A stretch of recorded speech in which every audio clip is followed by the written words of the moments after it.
I'm Eric Wolf, and my experience in business peer groups has changed my life, especially my membership in Vistage, one of the world's largest CEO advisory groups. I'm an entrepreneur, a business owner, and a Vistage speaker on the power of marketing.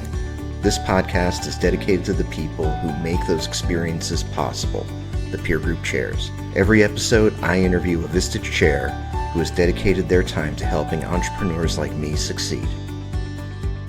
My guest today is Bob Wightman. Bob, welcome to Chairwaves. Thank you very much, Eric. Appreciate being here.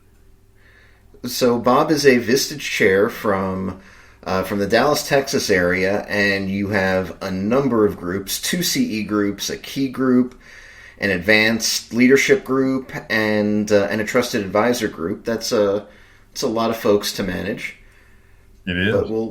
But we'll start. I would love to hear about your career before Vistage. Obviously, people don't generally graduate from college and say, hey, what I'm going to do is I'm going to be a Vistage chair. Generally, our chairs have 1 or 2 careers before they became Vistage chairs. Tell me about yours.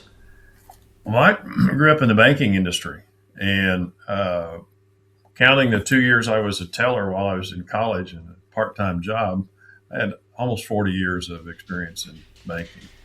That is a lot of banking. It really is. And when I joined the bank, it was in the early 70s, and there was a guy who was retiring who had worked for the bank for 40 years. And I thought, wow, I'll get to work here as long as I want to, and when I'm ready, I'll take my gold watch and I'll go play golf. And then the 80s happened when all the banks failed. Yep. All the major banks in Texas failed. And it became a little bit of a fruit basket turnover where no longer was it an environment where you went and stayed with one institution. I noticed there was no gold watch. No gold watch. It's plastic. There you go. But the reality of it was, during that time, I spent the last 20 plus years at an executive level and the CEO level. And it was probably really a good thing for me because it gave me an opportunity to work for a number of different organizations and broaden my exposure and my experience with different management and leadership styles. Well, and you hit on something interesting. I mean, a number of things were going on in the 80s that would have affected you being in the banking world. There was the savings and loan crisis. There was the stock market crash. There was the I think that's also kind of when corporate greed sort of entered the lexicon. Yeah. What was it like being there at that time? How were you affected? What was it like going to work every day? Well, excuse me. At the height of the real and most difficult time was in that time frame from about 1986 to 89 or 90. And you had the collapse of the real estate industry in our part of the country. You had trouble in the energy industry, both of which were huge in our markets. Mm-hmm. And so for the banks as a whole, that was devastating for the most part. I mean, it was very difficult. So you'd work a long day of seeing nothing but problems and dealing with difficult situations. And you had to figure out some way to unwind that and not take it out on the dog and the kids and right and the others. So for me, it ended up being I got into running. And when I first started, I couldn't literally run around the block. And I had a goal to be like Mike. And there was a guy that I knew in town who was a few years older than I and had been a long distance runner for a long time. And I'd been running a little bit, and then he moved into my neighborhood, like 2 doors down from me. So I wouldn't tell him I was a runner, or even drop the hint until I could go out and run for 45 minutes. and then I believe that fundamentally that the physiological effect on me was a huge help, because you'd have a difficult day, you'd go home, put the shoes on, and go for a run. And by the time you got done, you were mellow and you were calm and you were relaxed. So. Running is what I do as well. So it was huge for me. the part of the banking market that I grew up serving initially in my early days was for small, privately held companies, smallish privately held companies doing a local or regional scope of business. And they looked exactly like my Vistage groups today. And just the only industry I didn't spend time as a lender working with was the IT and software and all that business, because it didn't exist at that time. Yeah, it would have. It was very, very early on in that whole business. Yeah, yeah. So and by the way, cheers to you for finding a better pastime than I've seen. I've seen Wall Street and The Wolf of Wall Street, and there are people that were in the money business that had much more toxic habits than running to blow off some steam. So yes, cheers to you. Yes, they did, and so it was kind of a lifesaver thing, I believe, because you could feel the blood pressure kind of beginning to rise and those kind of challenges. But the most important thing really was during that time is how there's so many of our so many entrepreneurs and business owners at the time that were not really affected directly. It was more of an indirect impact. And so they were struggling, and some were struggling to kind of keep things going and find new markets and transition to new things. And I thought the resilience that was shown by that part of the market, the small and mid-sized businesses, who figured out a way to tie a knot in the end of the rope if that was necessary and hang on, or pivoted to other opportunities or businesses. So it was a real schooling job for me as an observer from a financial point of view to see that happen. Your time in the banking industry also came, the 40 years as you described it that you were in banking also coincided with the biggest transformation technology-wise that we as a society, species have ever had. What was that like, being in the passenger seat in such a pivotal industry like banking while all of this was going on in the background? Because your industry when you left it did not resemble the industry when you started. Oh, you're exactly right. We just to contrast it, personal computers didn't show up until the late 70s, early 80s. And so when I started out, we did everything by hand. We barely had technology that was the what was it, the typewriters with the memory. I mean, that was just an early idea, wasn't that real? And so we did everything by hand. We did it by, we wrote it down, we had it typed up, and we used carbon paper. It was truly the dark ages. And I remember when computers began to first show up, where they had typewriters with the memory. Those began to be game changers. And so fast forward from that time frame to 1996, we were living in Wichita, Kansas. Our bank had been acquired by what's now Bank of America, and they I had a personal computer terminal on my desk, but it's where you could look up account balances and stuff like that. It wasn't right. Didn't do much. And then somebody said, "Well, we can now send you messages it was an intranet email kind of a system." And I kind of ignored it because I just was, I didn't know that there was going to be anything of value. And then suddenly somebody would say, "Well, I sent you an email," or "I sent you an email." Like, I don't do that. Oh, thunder! I have to go figure this out. And so, and then of course you had the run up into the 2000 when they had the big bubble from all that occur, and we saw some business situations where people were in that world, in that technology space, and their plan worked. It's just that the market really wasn't ready for them, And so you saw Right. people kind of emerge through that. And in the banking world, as all of this happened, I think one of the things that was really helpful for us was when actually a company could own its own computer and produce its own financial statements, which meant the people running those companies had quicker access to information. Yep. In the 70s, people would take their stuff, give it to their bookkeeper or their accountant, and wait 90 days for a financial statement. So it's the end of December. You get a statement in May or in April that says what you did in December, and there wasn't much chance you could impact what happened since then. Right. And so, And the spreadsheet was literally oh, a sheet of paper spread out over the table. 17 column worksheets. Yeah, it was. And you did all that by hand.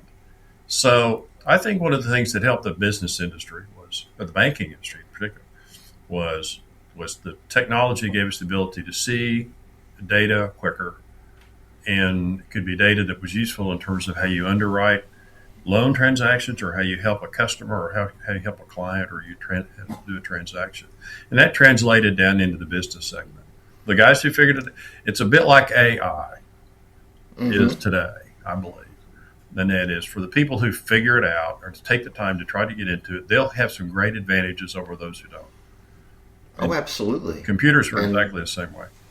And you're not going to put that toothpaste back in the tube. It's here, and it's not going to. Right. It's not going to go away. So you also, and you alluded to it, but you were also in the banking industry during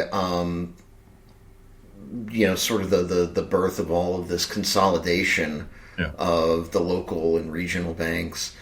How do you feel that impacted the industry, having seen the before and after?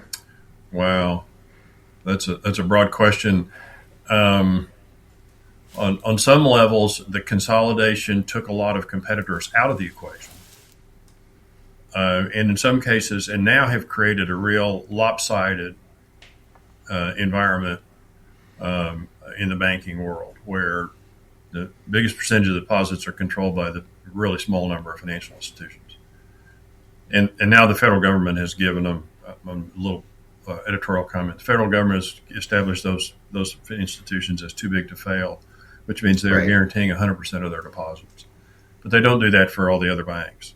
And so you have a lot of banks that are out there competing against a current where they see it as an advantage to bank with a bigger institution, particularly if they move a lot of cash and they have a lot of cash in their accounts.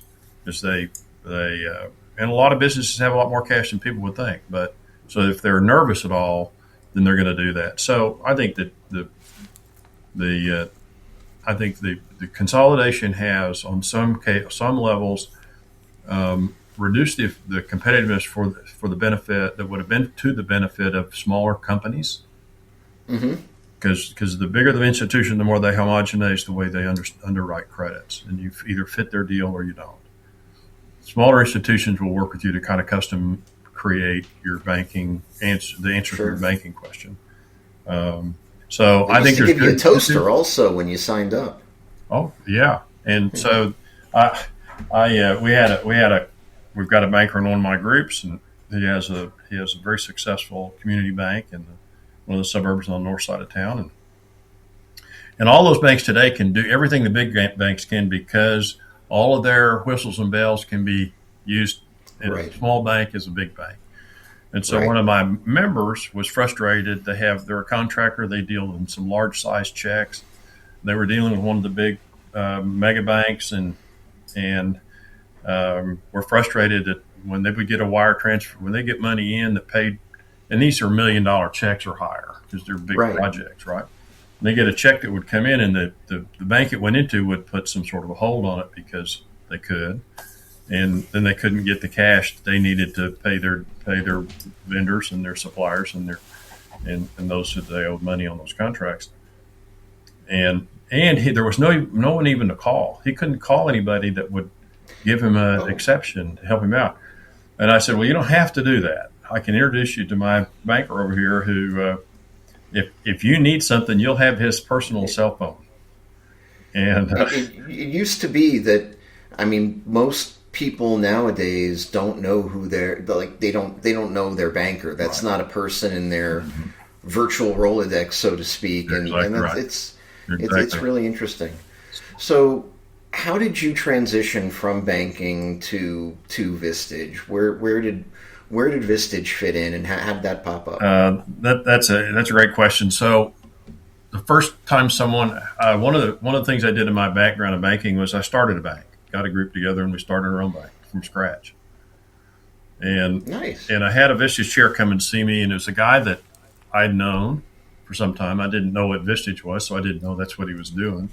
And he came in to see me and just started describing this peer advisory board concept, and I was intrigued by it. But my bank at that time literally had, just like the month before, had its first profit. It was we were less than a year old, and it was we just had a month with a profit, and the dues that I would have paid to join the Vistage group was about the same size as my profits for that month. And I said, David, I just can't do it. I don't have a lot of time anyway, which is something I know we hear from all entrepreneurs, and I'm not making any money yet, so I just can't do it. And so that bank was successful. I sold my interest in it, and then was hired by another institution to start a new bank for them in Dallas. Now, they were a bigger institution in a nearby state who wanted to come to town, and they had hired me to help them do that. And I was about a year into that, or maybe less, maybe 6 months, and another chair came in. It came in to see me, and Mike, since I knew a little bit about it, I was a little better equipped. And when Mike and I talked about it, I concluded this is something we can afford to do this, so I'm going to do it. So I was a Vistage member for a couple of years, and Very cool. when I got out of banking, I I was looking for another bank situation to get involved with, and nothing was coming around. And then I got a call from Vistage, and they said, "Have you ever thought about being a chair?" And the answer was no, not really. But here I am, 13 years later, Right. and so obviously it made sense, and so that's how I really got started with it. And even as a Vistage member, you'd never connected those dots and said, "Oh, you know what? When I'm done with this, maybe I'll go full time into Vistage." It had never occurred to you. And not really. I mean, it probably had crossed my mind once or twice, but not with any degree of seriousness.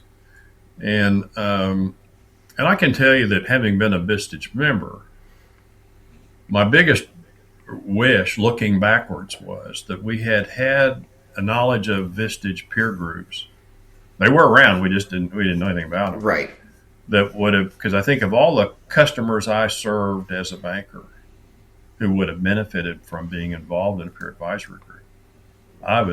I thought, wow, this would have been a game changer for so many of those people. Oh, absolutely. And I was just, so I thought, if I can help deliver this opportunity to other business owners, I think there's huge value for them. And then what I enjoyed probably more than anything as I was a banker for people was that I lived vicariously through their success. I understood I couldn't do what they did. I'm just not a risk taker. Bankers are not paid to take risks. In fact, they're paid to identify risk. And so Right. I had so many times observed people's behaviors, and as I learned to understand what the end result of those behaviors were going to be, I could tell people, look, in my experience, this is how this works. Now you got to figure it out, but I'm just telling you, it may or may not work. So it was, it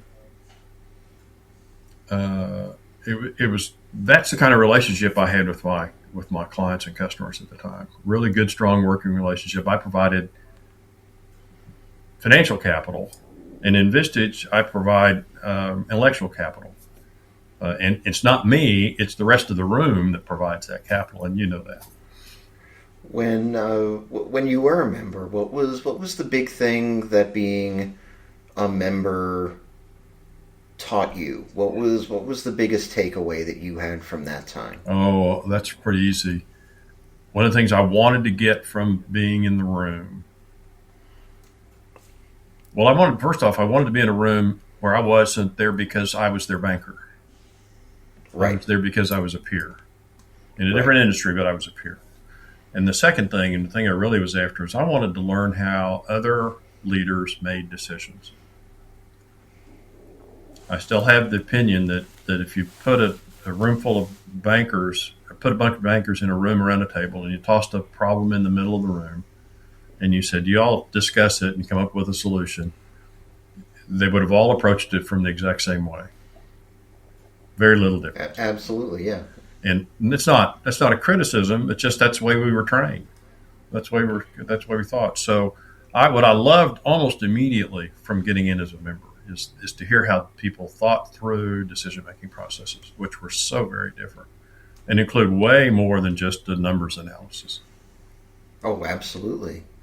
Now, you mentioned that being a banker, you had built up this thick skin of risk aversion, Yes. but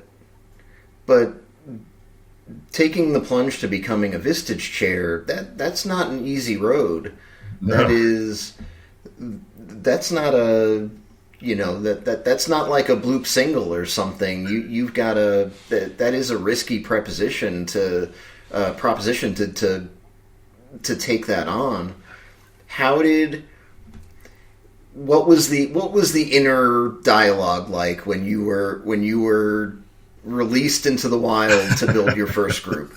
Well, I would say first it was excitement, because I was excited about what the potential could be in terms of getting to work with smart people and help be a part of a group where we help each other make the best kind of decisions we can make. It then quickly realized that it's probably one of the hardest things I would ever do, because I'm selling myself. I'm not selling, Right. a financial institution's capability. And those didn't take a lot of selling efforts, right?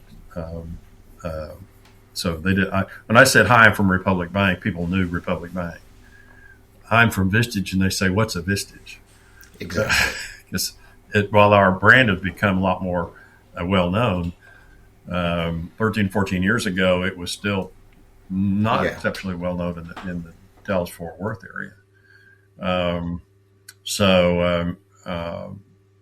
Again, it was one of those cases where it was exciting, it was difficult, and then it became rewarding as it began to unfold, and it realized this can work. What's the best part of, because now you're running all of these groups. What's the thing that keeps you getting out of bed in the morning? The thing that you're most excited about when you're doing your Vistage work? Well, there's the stuff on the member side, which is I still really enjoy it. I love my one-to-ones. I love to get them in a group meeting and talk about what's important to them, and let them talk about what's important to them, and kind of squeeze a little bit, sometimes get them to talk more than they might otherwise. But in 2020, when the pandemic was going on and we didn't have a clue as how this was going to work, one of my CE groups had gotten small. I had actually inherited it from another chair who was retiring. And so it had gotten to be small, about 6 or 7 members. And had another local chair call me, and he had a group that he kind of inherited in a similar way. And he said, hey, what do you think about putting these together and we'll co-chair it?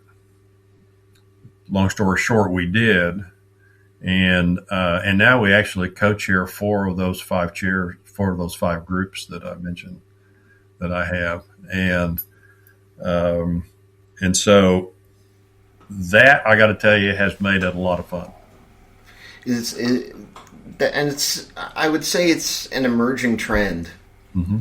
That there are a lot more co-chairs than there used to be, and this is an arrangement that not every chair, but many chairs are starting to appreciate. Mm-hmm. I'm curious how you, and you mentioned it's been a great experience for you. What do you feel like it's like for your members? And it sounds like you would do this, that if you could turn the clock back and have it to do over again, that you'd do it the same way. Yes. Well, I tell you, one thing that's interesting, that my partner is a guy named Dean Sung, and he's been a chair for a little over 10 years now.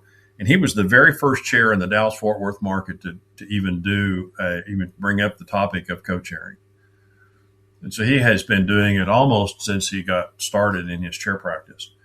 And what we like to believe is that so my background is a non-risk taker. He's an entrepreneur. He's bought and sold and grown and sold multiple businesses, and is an engineer by background. He's very creative, and I'd like to say, I worried about the money you were borrowing from me, and he said, and I like to put your money at risk. So you guys are like the odd couple. Well, we really are. And so, and you get to be Felix. Yes, that's exactly right. And so I couldn't remember his name, but thank you for reminding me. But, so what we think we bring to the table in our rooms is two people with completely different backgrounds, professional backgrounds. And he's the entrepreneur who's always kind of focused on growth and trying to make it happen and trying to find all different alternate, whatever that looks like, whether it's finding new markets or whatever. So, and I feel like what I bring is that financial background and the understanding of finances and understanding of how you work with your financial institution, if that's an issue for you. And then I can't help myself. I'm looking for risk is ingrained. I can't get over it. I can get past it, but I can't get over it. And so, right. I think we bring a great combination to our members. And it really is a two for the price of one. How does the dynamic work? Or how do you guys split duties when it comes to things like one-to-ones, running the meetings, all of the various administrative things that go into dealing with the group? Well, how does that get divvied up? We kind of trade it off in many regards. We both show up at all the meetings. We split up the one-to-ones each month, and we do those for several months before we swap them, move them around again. Sometimes in private conversations with our members, you have to be around them 2 or 3 months in a row before you really feel like you are on the right wavelength for them. And so we don't switch around too much. We actually intermingle those groups a couple of times a year, find an excuse to introduce them to one another and help them broaden their own personal networks, business networks, in a way that we think is helpful. And so another thing is helpful is when we talk about something going on and we mention one of the other members, then somebody knows them. Those who we're talking about say, yeah, I know who that guy is or that person is. And so what I think helps is that Dean and I share very, very common values. And we share very similar work ethics and work patterns. I kiddingly say I keep been doing this for 4 years now, and I can't beat him to a meeting site. We'll agree we're going to meet at 7:30, and I'm showing up there at 7:20, and he's already in the parking lot. And we've actually had several occasions where we were one in front of the other on the highway going to the venue. So, and I kiddingly say, now that's kind of interesting, but how would it be if he was showing up at 7:30 and I was rolling in at 8:15? I mean, that wouldn't work at all, at least not for either one of us. So, I think the key to that success is you have to have people who both bring something to the party when you work with your members, and you have to be compatible and enjoy each other. And he says, and probably the most important thing is our wives like each other. So, well, there you go. That helps. Sally would say, I think sometimes you talk to Dean more often than you talk to me. And that's always a function of what's going on. Well, But Bob, so, this has been terrific. I really appreciate you taking the time to hang out with me well, thank you. and share some of your stories. It's really cool. It's fun. It's fun to talk about with somebody who knows so much about it. Thank you. I've been around the Vistage block. If folks want to get in touch with you, if they have questions about your groups, about Vistage, about navigating the big world of banking, what's the best way to contact you? Well, my direct phone cell number is 214-564-0997. And my email address is bob.wightman@vistagechair.com. And I'm happy to talk. One of my personal goals for everybody I talk to is help them find a Vistage home if they're not already in a group. That's awesome. And whether it's Vistage or C12 or many other wonderful peer advisor groups out there, people ought to get in one. I mean, business owners ought to be in one. And absolutely, whether it's mine or somebody else's is not as important to me as the fact that you will benefit, unless you're one of that real small part of the population that already has all the answers. If you got all the answers, you don't need a Vistage group. Very true, but most of us need support, and most of us need a sounding board, and to not be doing the lonely work all the time. That's exactly right. I couldn't agree more. So, well, thanks for joining me, Bob. Eric, thank you. This has been terrific. Have a good week, okay? Take care. You too. Thanks. Bye. Thanks for listening to this episode of Chairwaves. You can subscribe to our feed using Spotify, Apple Podcasts, or your platform of choice.